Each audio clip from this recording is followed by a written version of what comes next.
Support comes from the Missouri Forest Products Association. Missouri produces wood pallets, railroad ties, white oak barrels, hardwood floors, and more.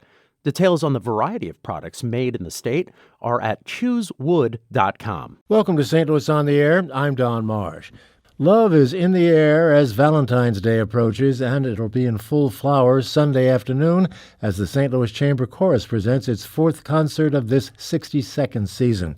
It's titled, appropriately enough, Love Dances. The concert will be a little bit different, and here to tell us all about it is Chorus Artistic Director Philip Barnes and Francis Pott. He is a composer and professor of music, as well as chair of composition at the London College of Music and Media.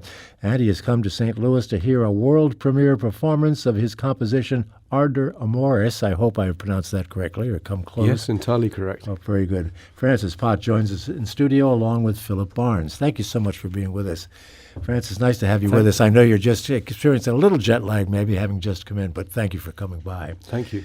So let me start with you, Philip, with regard to a program of love music. How do you go about programming something like that? Love is everywhere. It's in almost all music.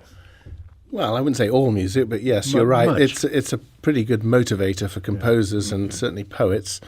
So I knew that we had to do a concert in the middle of February. I know, obviously, when Valentine's Day is. And although the choir is typically a cappella, no instruments, I've been doing this for nearly 30 years. So I said to my board, I think I've earned the right to have the odd instrument this time. So in a rare departure, we are going to perform music with piano, in fact, 2 pianos and percussion.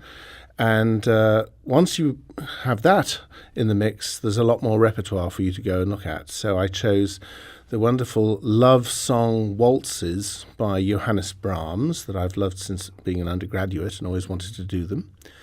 And also a piece by a woman composer who's Missouri-born but now has lived much of her life in Santa Barbara, California. That's Emma Lou Diemer.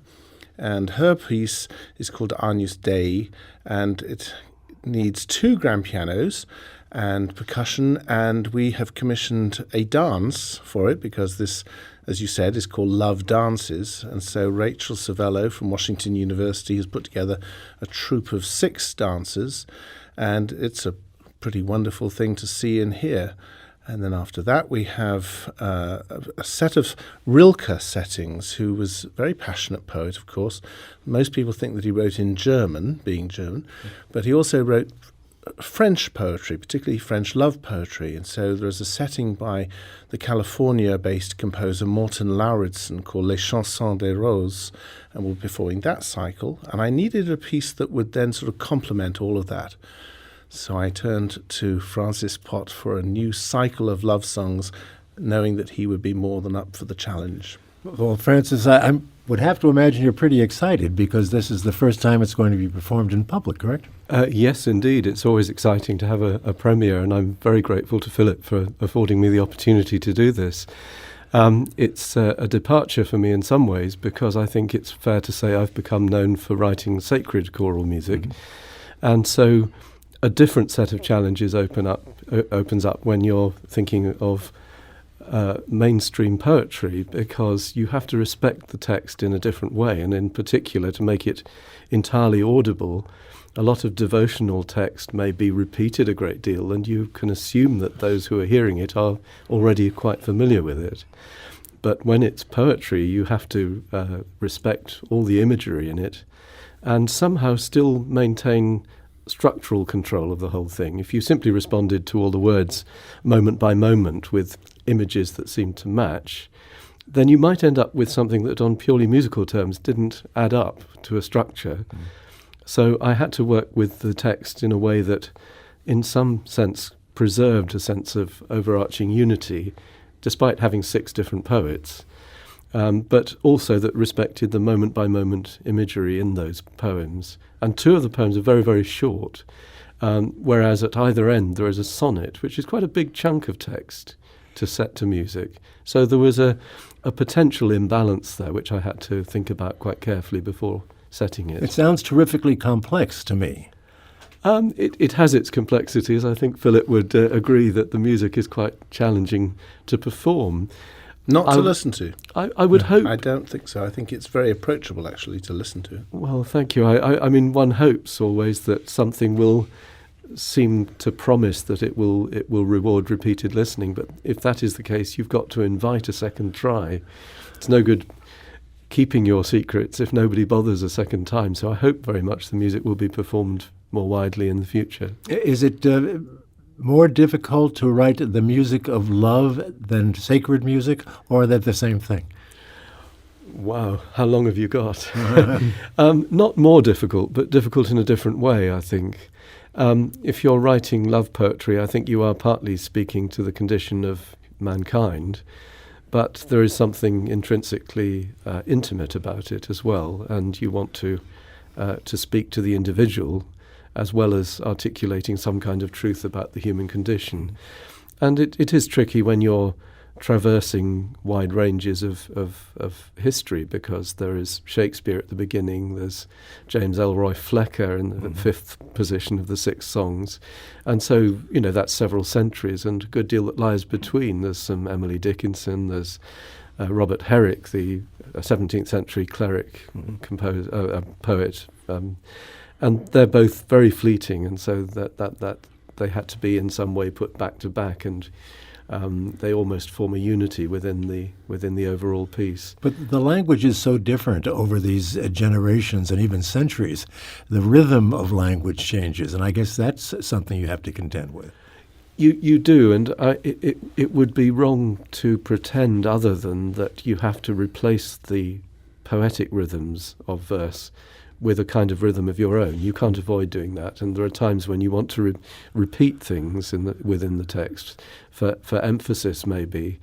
An example would be the second poem, where it speaks in that instance of forbidden love, and the line, "I must not think of thee," it suddenly occurred to me that I could make something contradictory and yet perhaps meaningful out of that if I repeated the line with a word missing each time at the end of the poem. So it's, "I must not think of thee, must not think of thee, think of thee, thee," and you end up doing exactly what you'd said you wouldn't do.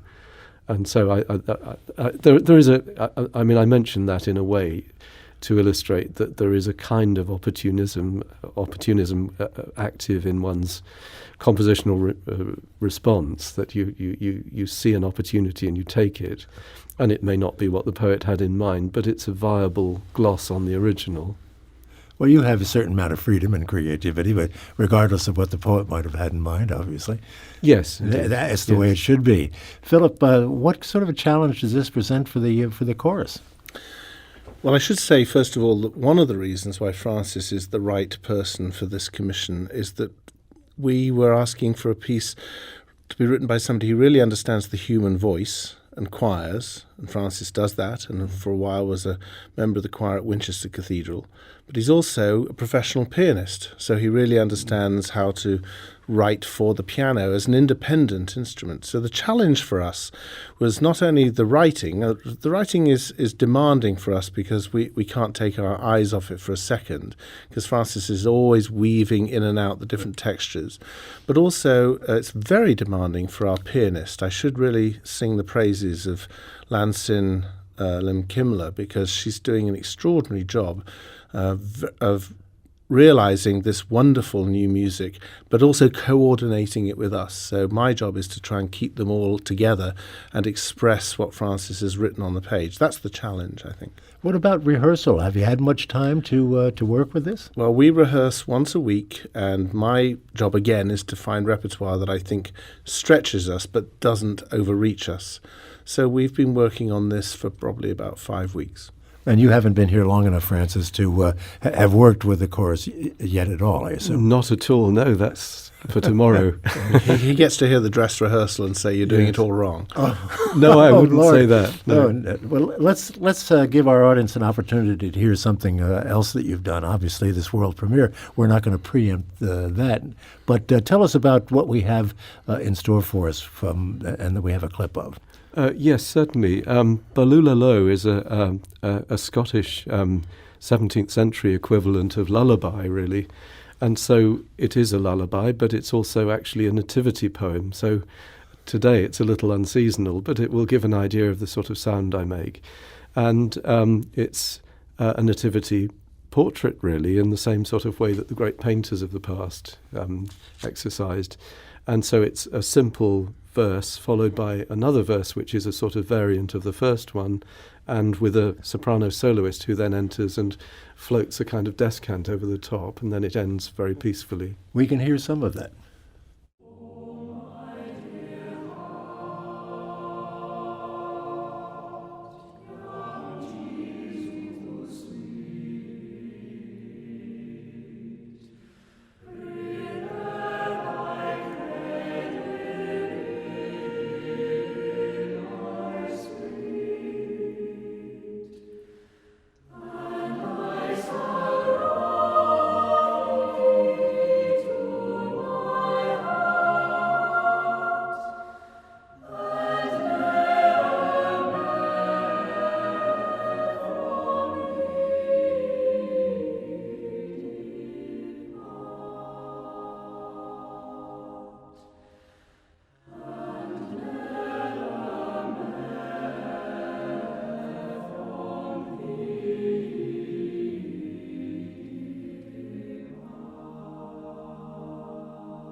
That is so very pretty and so very soothing. Really, it just kind of puts you in something of a trance. It's lovely. Oh, thank you very much. Well, that's, I guess, the intention, but not always. One can't guarantee that one will realize it, so I'm very glad if that happens occasionally. I think you have. I wish we had time for more. What is your role once the composition is finished? Are you finished with it, or do you ever conduct? Do you ever have any participation at all in the actual performing of the music? Oh, I see. Well, I mean, in a general sense, I think the composer steps back when they've finished a work, and I think it is then that the text is a template for interpretations by any number of people, and the poetry in the music resides in the spaces between the notes, in a sense. And so it's not for the composer to say any more than they've already said in print. That doesn't mean that you can't go to a rehearsal and have a fruitful exchange, or that the conductor might on occasion say to you, is this what you meant? And you can say yes or no. And sometimes you might change your mind about something, and a note might be altered. I tend to be pretty pragmatic. If someone says, look, this is more difficult than it's worth the trouble to do, that has very occasionally happened, and I think one should be flexible and humble in the face of the experience and knowledge that comes from performers. But then, as a pianist myself, I have some insight into that as well. Philip, how much freedom do you feel you have when you're performing something, particularly when the composer is looking over your shoulder? I've always thought that our responsibility is to bring to life what is in the head of the composer. So unless there's a pressing practical reason why something won't work or probably isn't going to achieve the result that I think the composer wants, I tend to be pretty strict on following what the composer is asked to do. I get to change certain amounts of speed. Sometimes I might change the dynamics a little because I think they've missed an opportunity to make a dramatic point, but I try to respect the composer's wishes. We only have a little more than a minute left, but in this part of the conversation, some of the love songs, as I've seen the program, are reworked by Brahms, or are you reworking Brahms? No, they're reworked by Brahms. By Brahms. It's his take on a set of anonymous poems that he sets to waltzes. And nobody quite knows whether it's because he was in love with Johann Strauss's waltzes, which were contemporary with him, or he just finished conducting some Schubert waltzes before he wrote this cycle. So nobody quite knows why he was so drawn to the waltz. But if anybody is unaware that Brahms wrote beautiful waltzes, this is the concert for them, because they're absolutely wonderful and memorable. Are they well known? Somewhat. They're sometimes performed in an orchestral arrangement without any voices, but to me that's like seeing a great movie that was shot in color, seeing it in black and white. So I think you have to hear the words. Right. Well, it's going to be quite an event on Sunday. That's at 3 o'clock. 3 o'clock, that's 3 right. o'clock Yes. on Sunday. And it's the 560 Music Center in University City. That's right, at the top of Del Mar by the Lions. Yeah.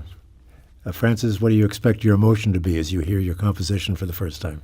Oh, goodness. Well, I've always found as a performer that the kind of nerves you get then are much more rational than those of a composer. And so I think apprehension, not because of the performers, but simply because it's that thing that Yeats said about tread softly because you tread on my dreams.